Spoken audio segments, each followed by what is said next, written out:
They say marriage is like a game of chess, strategic, patient, requiring you to think 3 moves ahead. What they don't tell you is that sometimes your opponent has been cheating from the very beginning, and you're the last person to figure it out.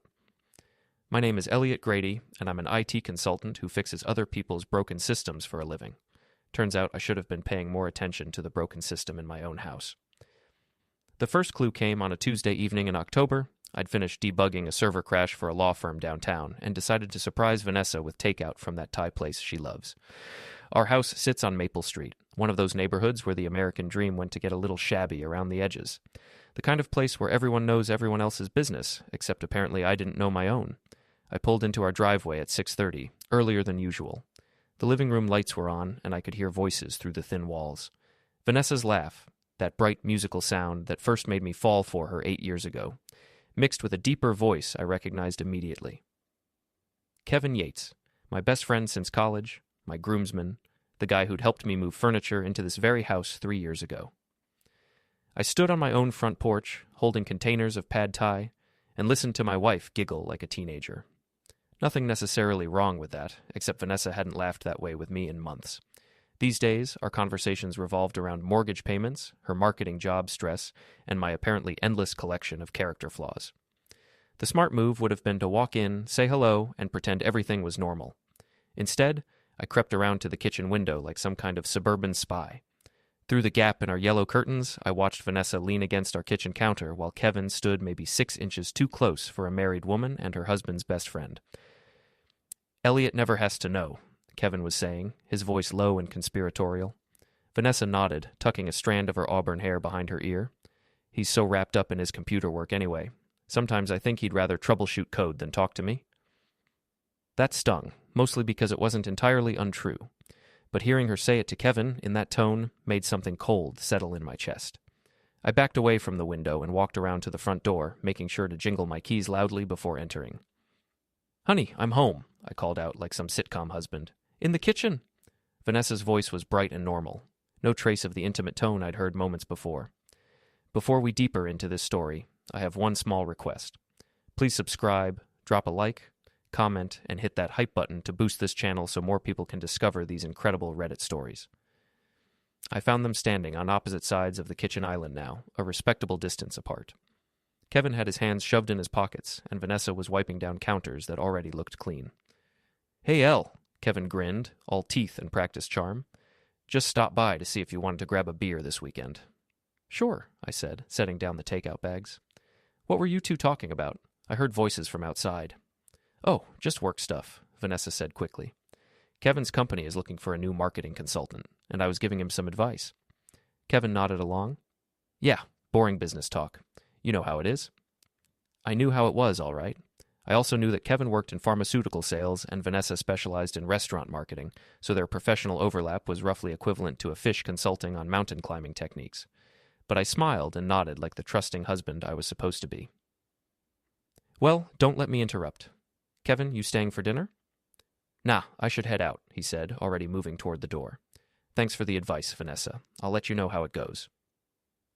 After he left, Vanessa and I ate our Thai food in relative silence. She scrolled through her phone between bites, occasionally showing me pictures of her coworker Brittany's latest social media posts. Brittany was one of those people who documented every meal, every outfit, every random thought for her 1,000 followers. "She's thinking about starting a lifestyle blog," Vanessa said, holding up a photo of Brittany posing with an overpriced coffee drink. "I told her she should go for it. She's got the personality for it." "What kind of lifestyle?" I asked. "You know, fashion, relationships, career advice, girl stuff." I nodded and went back to my pad thai, but my mind was elsewhere. Something about the kitchen scene bothered me beyond the obvious weirdness of their conversation. It took me until we were loading the dishwasher to figure out what it was. Kevin's jacket had been draped over one of our kitchen chairs, not hanging on the back like a visitor might do, but draped casually, like he'd been planning to stay a while. Like he was comfortable enough in my house to make himself at home. That night, after Vanessa fell asleep, I lay awake staring at the ceiling and thinking about chess moves. In chess, the most dangerous opponent is the one who can make you think you're winning right up until the moment they corner your king. I'd been playing defense my whole marriage, trying to be the good husband, the reliable provider, the guy who fixed things when they broke. But maybe it was time to start playing offense. The next morning, I did something I'd never done before in 8 years of marriage. While Vanessa was in the shower, I looked at her phone. She'd left it charging on her nightstand, and she'd never been paranoid about passwords. Her unlock code was our anniversary date, which would have been romantic if I hadn't been using it to spy on her. Her text messages told a story I really didn't want to read. Weeks of conversations with Kevin, starting innocent enough but getting progressively more intimate. Inside jokes, plans to meet up, complaints about me that made my stomach twist. The most recent exchange was from the night before, after Kevin had left our house. Kevin: "Close call tonight. Thought he might have heard us." Vanessa: "He's oblivious. Always has been." Kevin: "Still think we should be more careful." Vanessa: "Relax. Elliot trusts you completely. He'd never suspect his best friend." I set the phone back exactly where I'd found it and got dressed for work like it was any other day, but something had shifted inside me. The trusting husband was gone, replaced by someone colder and more calculating. At work, I couldn't concentrate on code. Instead, I found myself researching things I'd never thought about before: phone monitoring software, cloud backup recovery, digital forensics. My coworker Frankie noticed my distraction around lunchtime. Frankie Rodriguez. Wait, that name's not allowed. Let me call him Frankie Miller. Frankie Miller was an ex-cop who'd gotten into IT security after 20 years on the force. He had the kind of suspicious mind that came from seeing too much human nature in action. "You look like someone who just found out Santa Claus is real, but he's been stealing from your house instead of leaving presents," Frankie said, dropping into the chair next to my desk. "Just relationship stuff," I said. Frankie raised an eyebrow. "The kind of relationship stuff where you need to know how to recover deleted text messages?" I looked at my computer screen, where I'd forgotten I had a browser tab open to a digital forensics tutorial. "Maybe," I admitted. Frankie was quiet for a moment, then leaned closer. "Elliot, I've seen a lot of marriages go south. The guys who handle it best are the ones who get their facts straight before they make any moves. You want some advice?" I nodded. "Document everything. Don't confront anybody until you know exactly what you're dealing with. And whatever you do, don't let them know you're onto them until you're ready to play your hand." "What if what I find is worse than I think?" Frankie shrugged. "Then at least you'll know the truth. And truth is power, my friend. The question is what you plan to do with it." That evening, I stopped by an electronics store on my way home. I bought a small digital voice recorder, the kind that could stick to the underside of a table and pick up conversations from across a room. I also picked up a wireless security camera disguised as a phone charger. Vanessa was working late, which gave me time to set up my surveillance equipment. I felt like a creep, but I also felt like a man who was finally taking control of his own life. The voice recorder went under our kitchen table. The camera went on the bookshelf in our living room, positioned to capture the couch and entryway. I tested both devices to make sure they were working, then deleted the test files and waited. I didn't have to wait long. Thursday evening, Vanessa announced that she was going to Brittany's apartment for a girls' night. She'd be home late, probably after I was asleep. "Don't wait up," she said, kissing my cheek with what I now recognized as guilty affection. 20 minutes after she left, Kevin's car pulled into our driveway. I watched from our bedroom window as he used a key to my house that I'd never given him, to let himself in through our front door. The security camera captured everything. Kevin walking into my living room like he owned the place, making himself a drink from my liquor cabinet, settling onto my couch to watch my television. An hour later, Vanessa came home. The voice recorder captured their conversation perfectly. "Did you tell Brittany you were staying the night?" Kevin asked. "She's covering for me," Vanessa replied. Posted some photos on her social media to make it look like we're having a girls' night. "If Elliot checks, he'll see us together at her place." "You think he's suspicious?" "Please. Elliot couldn't find a clue if it was gift-wrapped and sitting on his desk. He's too busy with his computers to pay attention to real life." They talked for another hour, making plans I didn't want to hear about my own house, my own marriage, my own future. They discussed how to handle the Elliot problem when they were ready to be together officially. They talked about my savings account, our joint investments, and how to make sure Vanessa got the house in a divorce. By the time they went upstairs to my bedroom, I had enough evidence to end my marriage and destroy my friendship. But I also had something else, a plan. See, the thing about being an IT consultant is that you learn to think systematically. You identify the problem, you analyze all the contributing factors, and then you implement a solution that addresses the root cause, not just the symptoms. My problem wasn't just that my wife was cheating. My problem was that both of them thought I was too stupid and too weak to fight back. They'd built their whole strategy around the assumption that I'd roll over and take whatever they decided to dish out. Time to prove them wrong. Friday morning, I woke up before my alarm and lay in bed next to Vanessa, listening to her breathe. She looked peaceful, almost innocent, with her hair spread across the pillow and her face relaxed in sleep. If I hadn't heard the recordings from the night before, I might have convinced myself I'd imagined everything. But I had heard them, and now I had to decide what to do about it. The old Elliot would have confronted them directly, demanded explanations, probably ended up apologizing somehow for driving them into each other's arms. The old Elliot was a fixer who believed every problem had a reasonable solution if you just talked it through. The new Elliot understood that some problems required a different kind of solution. I got up quietly and went through my morning routine like any other day: shower, coffee, check email, kiss Vanessa goodbye as she rushed off to her marketing job. She was meeting a client for lunch, she said. Probably be home late again. I nodded and wished her a good day, then waited until her car disappeared around the corner before I got to work. First stop, our bank. I moved half of our joint savings into an individual account, which was perfectly legal since both our names were on the original account. I also discovered that Vanessa had been moving small amounts of money into a separate account I didn't know about. Not enough to trigger any alerts, but it added up to several thousand over the past 6 months. Interesting. She'd been planning her exit strategy longer than I'd realized. A second stop, a consultation with a divorce attorney. Not because I'd decided to file for divorce, but because I needed to understand my options. The attorney, a sharp-eyed woman named Patricia Wells, listened to my story without judgment. "Do you want to save the marriage?" she asked. "I want to save myself," I said. "The marriage is already over. I just didn't know it until this week." "Then my advice is to document everything, protect your assets, and don't do anything that could be used against you later. No matter how angry you get, stay smart. Emotional decisions lead to expensive mistakes." I liked Patricia. She understood that divorce was a strategic game, not a therapy session. Third stop, Frankie's apartment. I needed an ally, someone who understood the rules of engagement when trust had broken down completely. Frankie lived in a converted warehouse downtown, the kind of place that looked rough from the outside but was surprisingly comfortable inside. He answered the door with a beer in his hand, despite it being only 2 in the afternoon. "You look like a man with a plan," he said, stepping aside to let me in. I showed him the recordings and explained what I'd discovered. Frankie listened without interrupting, occasionally nodding or making small sounds of disgust. "So what's your endgame here?" he asked when I finished. "I want them to understand what it feels like to be underestimated," I said. "They think I'm some kind of harmless computer nerd who'll just roll over and take whatever they decide to do to me. I want to prove them wrong." "Revenge, in other words." "Justice," I corrected. "They made their choices. Now they get to live with the consequences." Frankie was quiet for a moment, then smiled slowly. "You know what I like about you, Elliot? You're not asking me to talk you out of this. Most guys in your situation want someone to tell them to take the high road, be the better person, all that nonsense." "The high road is overrated," I said. "Damn right it is. So what do you need from me?" We spent the next 2 hours planning. Frankie had skills from his police days that complemented my technical abilities. More importantly, he had the kind of suspicious, tactical mindset that I was still developing.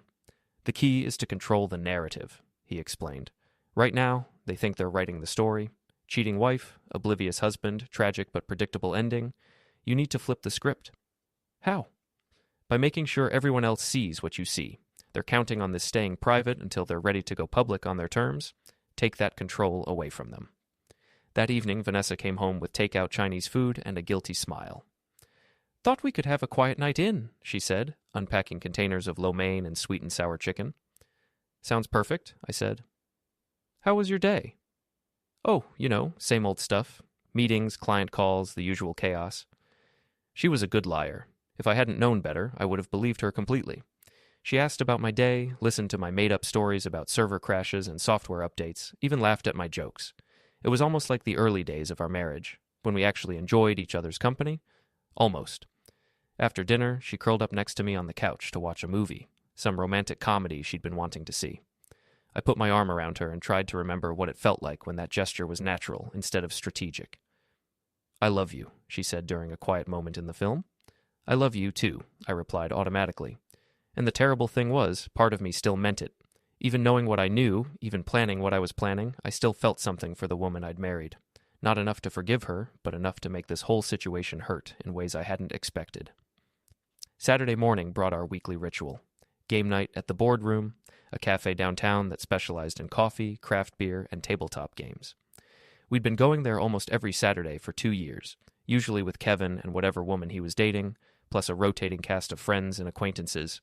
It was our social hub, the place where everyone in our circle gathered to catch up on gossip, try new games, and pretend we were all still young and carefree. Vanessa loved it because she was naturally social and competitive. I'd grown to love it because it was one of the few places where she still seemed genuinely happy to be with me. Today, though, I had a different reason for looking forward to game night. We arrived at 7, our usual time. The boardroom was packed with its typical Saturday crowd: college students, young professionals, families with older kids. Our regular table in the back corner was waiting, reserved under Kevin's name. Kevin was already there, along with Brittany and a few other regulars. He stood up to greet us with his usual enthusiasm, hugging Vanessa just a little too long and clapping me on the back like the good friend he was pretending to be. "Elliot, ready to lose at Settlers of Catan again?" "Actually," I said, settling into my chair, "I was thinking we might try something different tonight." I reached into my messenger bag and pulled out a manila folder, thick with papers. I set it on the table in the center of our group, right where everyone could see it. "What's that?" Brittany asked, already reaching for her phone to document whatever was about to happen. "A new game," I said. "I call it Truth or Consequences." Vanessa was looking at the folder with a puzzled expression. "Honey, what are you talking about?" "It's simple," I said, opening the folder to reveal printed screenshots of text messages, bank statements, and security camera photos. Everyone gets to see what's really been going on, and then we all decide what happens next. The table went completely quiet. Even the ambient noise of the cafe seemed to fade as our friends leaned forward to see what I'd laid out in front of them. Kevin's face went pale. "Elliot, what is this?" "This," I said, pointing to a particularly explicit text exchange, "is you and my wife planning your future together in my house with my money behind my back." Vanessa grabbed for the papers, but I was faster. "These are private conversations. You had no right—" "I had every right," I interrupted. "It's my house, my marriage, and my life you've been playing with." The people at nearby tables were starting to stare. Brittany had her phone out, recording everything. This was exactly what I'd hoped for. Kevin tried to salvage the situation.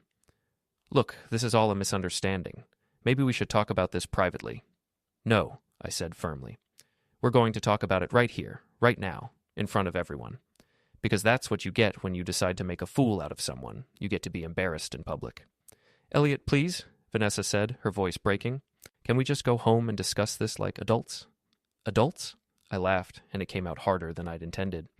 Adults don't sneak around behind their spouse's back. Adults don't give house keys to their lover. Adults don't plan to steal half of everything their partner has worked for. I stood up, gathering the papers back into the folder. "But you know what? You're right about one thing. This conversation is over." I looked around the table at our friends, most of whom were staring in shock. "Just so everyone knows, Vanessa and Kevin have been having an affair for months. They've been using my house for their meetings while lying to me about where they were.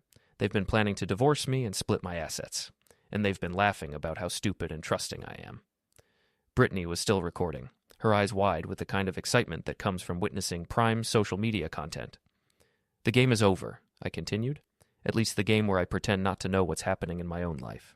From now on, we're playing by different rules." I walked out of the boardroom, leaving Vanessa and Kevin to deal with the aftermath. Behind me, I could hear Vanessa crying and Kevin trying to explain, but their voices were drowned out by the excited chatter of everyone else processing what they'd just witnessed.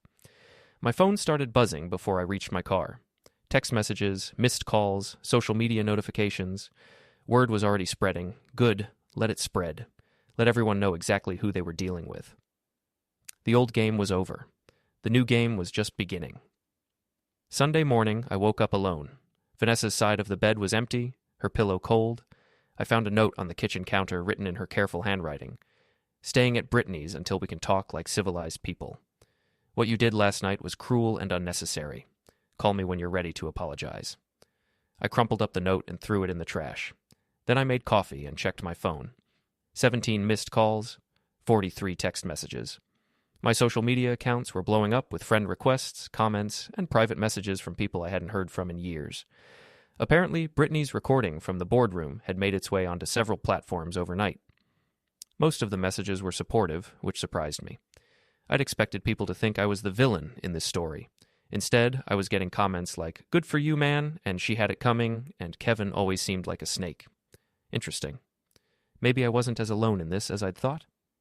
Kevin had sent me 6 increasingly desperate text messages. We need to talk. This is getting out of hand. I never meant for it to happen this way. Please call me back. Your wife is devastated. You're destroying people's lives over a mistake. A mistake. That's what he was calling months of planning and deception. A mistake. I deleted his messages without responding. Monday morning, I went to work like nothing had happened. But of course, something had happened, and news travels fast in our small professional community. By lunchtime, 3 different coworkers had asked me if I was okay, and my boss had pulled me aside to make sure my personal situation wasn't going to affect my performance. Take whatever time you need, she said. Divorce is never easy. I hadn't mentioned divorce, but apparently everyone was assuming that's where this was headed. Maybe they were right. Frankie found me in the break room around 2 o'clock, grinning like he'd just won the lottery. You magnificent lunatic, he said, dropping into the chair across from me. I saw the video. That was beautiful. It was necessary, I said. Oh, it was more than necessary. It was art. The way you just laid it all out there, calm as anything, while they scrambled to explain themselves. Chef's kiss. Phase 1 is complete, I said. Now comes the interesting part. Which is? Making sure they understand that public humiliation was just the appetizer. That evening, I drove to Brittany's apartment complex. I didn't go up to her door. I wasn't ready for that confrontation yet. I just wanted to see if Vanessa's car was there. It was, parked in a visitor spot near the building entrance. Good. Let her hide at her friend's place and lick her wounds. It would give me time to work. I spent the next few days implementing what Frankie and I had started calling Operation Consequences. It was a multi-pronged approach designed to make Vanessa and Kevin understand that actions have repercussions. First, I changed all the passwords on our shared accounts. Streaming services, online shopping, cloud storage, everything that Vanessa had been taking for granted suddenly required credentials she didn't have. Small inconveniences, but they would add up. Second, I canceled the credit cards that were in my name but that she'd been using. Her gym membership, her monthly subscription boxes, her frequent coffee shop purchases, all of it would start getting declined. Third, I had a locksmith come to the house and change all the exterior locks. If Kevin had a key, he didn't anymore. If Vanessa wanted back in, she'd have to ask nicely. Fourth, and most importantly, I started documenting everything for the divorce proceedings that were looking increasingly inevitable. Bank records, property assessments, evidence of her affair, all of it organized and copied for Patricia Wells. Wednesday evening, my phone rang. Vanessa's number. Hello? I said. Elliot. Her voice was strained, exhausted. We need to talk. I'm listening. Not over the phone. Can I come home? Can we sit down like adults and figure this out?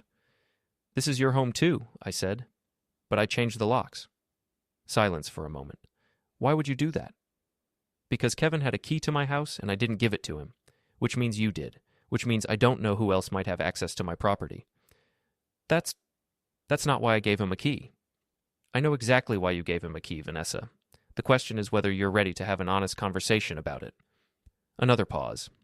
Can I come over, please? Give me an hour, I said, and hung up. I used that hour to set up my phone to record our conversation. If we were going to talk, I wanted a record of what was said. Vanessa arrived at 8 o'clock sharp, looking like she hadn't slept much since Saturday night. She was wearing jeans and a sweater instead of her usual carefully coordinated outfits, and her hair was pulled back in a simple ponytail. She looked younger, more vulnerable, more like the woman I'd fallen in love with in college. I let her in, and we sat in our living room on opposite ends of the couch that had been the scene of so many of her conversations with Kevin. I'm sorry, she said immediately. I know that doesn't fix anything, but I needed to say it. What happened between Kevin and me, it wasn't supposed to happen. But it did happen, I said, for months, in our house, in our bed, with our friends covering for you. It wasn't like that. Then what was it like? She was quiet for a long moment, staring at her hands. I felt invisible, she finally said. In our marriage, in my job, in my life, like I was just going through the motions without anyone really seeing me, and Kevin, he saw me. He made me feel interesting and desirable and alive again. So this is my fault? No. She looked up quickly. No, that's not what I'm saying. I made the choice. I take responsibility for that. But I want you to understand why it happened. I understand perfectly, I said. You were bored and selfish, so you decided to have an affair. You were planning to divorce me and take half of everything I've worked for. And you were stupid enough to think I'd never find out. Her face flushed. I never wanted to hurt you. You just wanted to replace me. I wanted to be happy. And now? Are you happy? She looked around our living room, at the photos on the walls, at the life we'd built together. I don't know what I am anymore. Well, let me help clarify things for you, I said, standing up. You have 2 choices. Choice 1. We go to marriage counseling. You cut off all contact with Kevin permanently, and we try to rebuild something from the wreckage of our relationship. It'll be hard work, and I make no promises about whether I'll ever trust you again, but we can try. And choice 2? Choice 2. We get divorced. I keep the house, since I'm the one who's been paying the mortgage while you were saving money in your secret account. We split the other assets according to what's fair, not what's convenient for you. And you get to explain to everyone why your marriage ended. She was crying now, tears streaming down her face. Those are terrible choices. They're the only choices you left me. What about Kevin? What about him? Are you going to forgive him? I laughed, and it came out cold. Kevin isn't my husband. Kevin doesn't get the option of counseling and reconciliation. Kevin just gets to live with the fact that he betrayed his best friend for a woman who's probably going to blame him for ruining her marriage. That's not fair. Fair? I stood up, suddenly angry. You want to talk about fair? Fair would have been you asking for a divorce before you started sleeping with my best friend. Fair would have been honesty instead of months of lies. Fair would have been treating me like a human being instead of an obstacle to your happiness. She flinched like I'd slapped her. I don't want fair anymore, Vanessa. I want justice. And justice looks like you facing the consequences of your choices. So, what happens now? Now you decide which choice you're going to make. But you should know that either way, things are never going back to the way they were. The marriage you destroyed is gone forever. The question is whether we're going to build something new or just walk away from the wreckage. She left without giving me an answer, but I could see in her face that she'd already made her decision. She was just trying to figure out how to tell me. That was fine. I'd already made my decision, too. Thursday morning, I called Patricia Wells and scheduled another appointment. It was time to start the paperwork. The game was entering its final phase. The call came Friday afternoon while I was debugging a network security issue for a medical clinic. Vanessa's number appeared on my phone screen, and for a moment I considered letting it go to voicemail. But curiosity won. I've made my decision, she said without preamble. I'm listening. I want the divorce. I'd been expecting this, but hearing her say it still felt like a punch to the stomach. 8 years of marriage ended with a sentence as casual as ordering coffee. Okay, I said. I'll call my attorney. Elliot, wait. Her voice caught. I want you to know that I did love you. I still love you in a way. This isn't about not loving you. It's about loving someone else more. It's about being honest, finally. We both know this marriage has been over for a while. We were just too scared to admit it. She wasn't wrong. The woman I'd fallen in love with in college had been disappearing gradually for years, replaced by someone who found me boring and predictable. I'd been trying to win back someone who no longer existed. What about Kevin? I asked. A pause. What about him? Are you two going to ride off into the sunset together? I don't know. Maybe. Does it matter? It did matter, but not in the way she thought. It mattered because it meant my plan was working perfectly. I'll have Patricia draw up the papers, I said. We can try to keep this civilized. Thank you. After she hung up, I sat in my car outside the medical clinic and felt something I hadn't expected. Relief. The uncertainty was over. The pretending was over. Now I could focus on making sure the ending went according to my terms, not theirs. That evening, I met Frankie at a sports bar downtown to celebrate the beginning of my new life as a single man. The place was crowded and loud, perfect for a conversation I didn't want overheard. So she finally pulled the trigger, Frankie said, raising his beer in a mock toast. This morning. She wants to make it official. How are you feeling about it? Honestly, like I just woke up from a bad dream. Frankie nodded. That's the right attitude. You know what your problem was? You were playing defense the whole time, trying to save something that was already broken. And now? Now you're playing offense. And offense wins games. We spent the next hour planning the final phase of Operation Consequences. With the divorce proceeding starting, I needed to make sure certain facts were established early and clearly. Saturday morning, instead of game night at the boardroom, I had a different kind of social gathering planned. I'd invited everyone from our regular group to my house for what I was calling a Truth and Reconciliation party. The invitation, sent via group text, was simple. Come over tonight at 7, it's time to clear the air about some things, bring snacks. By 7:15, my living room was packed with curious friends and acquaintances. Brittany was there with her phone, of course, ready to document whatever drama was about to unfold. Kevin was notably absent, but that was fine. This show wasn't for him. Vanessa arrived last, looking nervous and overdressed for a casual house party. She'd clearly spent time on her appearance, which told me she was planning to control the narrative somehow. "Thank you all for coming," I said, once everyone had settled in with drinks and snacks. "I know the last week has been weird for everyone, and I wanted to set the record straight about some things." "Elliot," Vanessa said quickly, "maybe we should—" "Let me finish," I interrupted gently. "I think everyone deserves to know the truth about what's been happening." I had my laptop connected to our big screen TV, and I'd prepared a presentation that would have made any corporate executive proud. Screenshots, timelines, financial records, everything laid out clearly and professionally. "For the past 6 months," I began, "my wife has been having an affair with Kevin Yates. They've been meeting in this house while I was at work, using keys that I didn't know Kevin had, and planning a future together that involved divorcing me and dividing up my assets." The room was silent, except for the sound of Brittany's phone recording everything. "I'm not telling you this to embarrass anyone or to get sympathy," I continued. "I'm telling you because some of you have been unwittingly helping them by providing alibis and cover stories. I thought you should know what you were really helping with." I clicked to the next slide, which showed a timeline of Vanessa's girls' nights with Brittany that had actually been spent with Kevin. "Brittany, I want to be clear that I don't think you knew what was really going on, but your social media posts were being used to provide fake evidence that Vanessa was with you when she was actually here with Kevin." Brittany's face went pale. "I had no idea," she whispered. "I know you didn't. That's why I wanted everyone to understand how they manipulated all of us."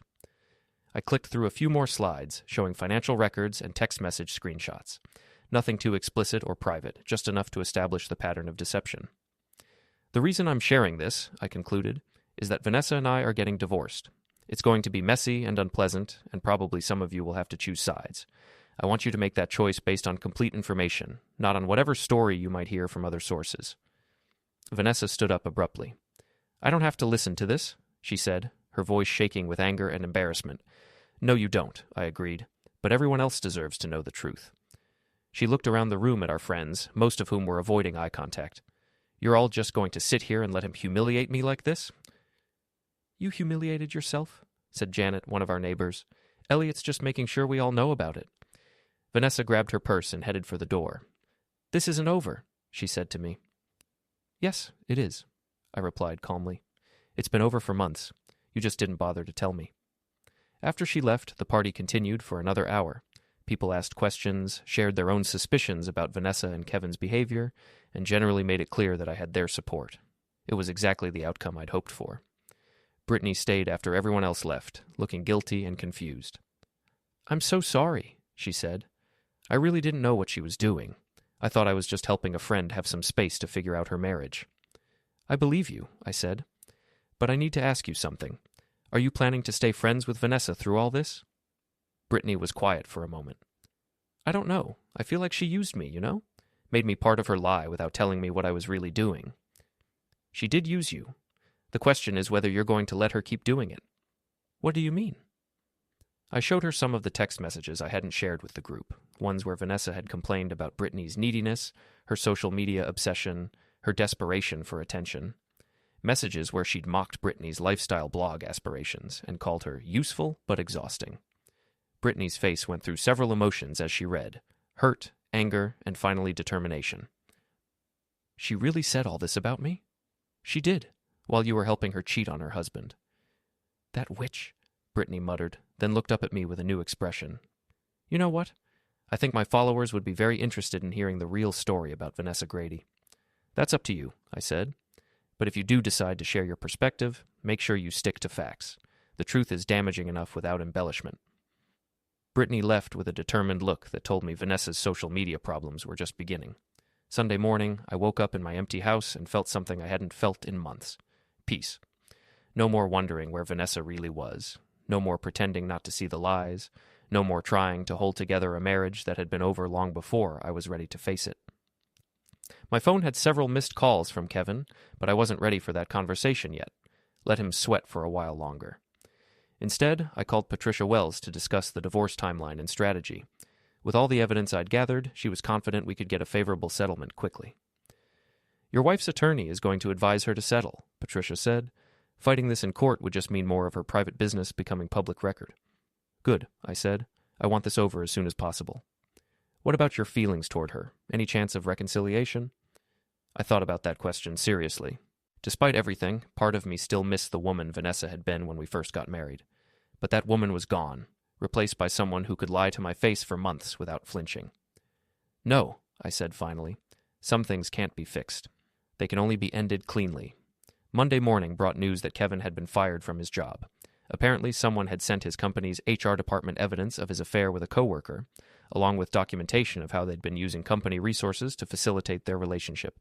I had no idea who might have done such a thing.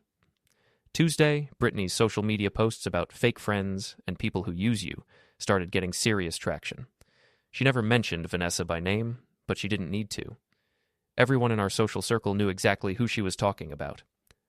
Wednesday, Vanessa called me crying. "You're destroying my life," she sobbed. "I'm not doing anything," I said calmly. "I'm just making sure people know the truth about what you did. Kevin lost his job. Brittany is posting horrible things about me. Everyone we know thinks I'm a terrible person. Aren't you? That's not fair. Vanessa, you spent months lying to me, cheating on me, and planning to take half of everything I own. You used our friends to cover for your affair. You gave your lover a key to my house. Exactly which part of that makes you a good person?" She was quiet for a long moment. "I never meant for it to go this far." "That's the thing about consequences," I said. "They don't care what you meant. They only care what you did." "So what happens now? You just get to ruin my life and walk away?" "I get to start over with a clean slate. You get to live with the choices you made. That seems fair to me." "And Kevin?" "Kevin gets to learn that actions have consequences. Maybe next time he'll think twice before betraying someone who trusted him." She hung up without saying goodbye. Thursday morning, I signed the divorce papers. Vanessa had agreed to all of Patricia's terms rather than drag things out in court. I kept the house, the car, and most of our savings. She got her personal belongings and enough money to start over somewhere else. It was over. Friday evening, exactly 2 weeks after the confrontation at the boardroom that started this whole process, I sat in my living room with a beer and thought about what I'd learned. I'd learned that the person you marry might not be the person you end up with. I'd learned that trust, once broken, can never really be repaired. I'd learned that sometimes the only way to win a game is to change the rules. Most importantly, I'd learned that I was stronger and smarter than anyone had given me credit for, including myself.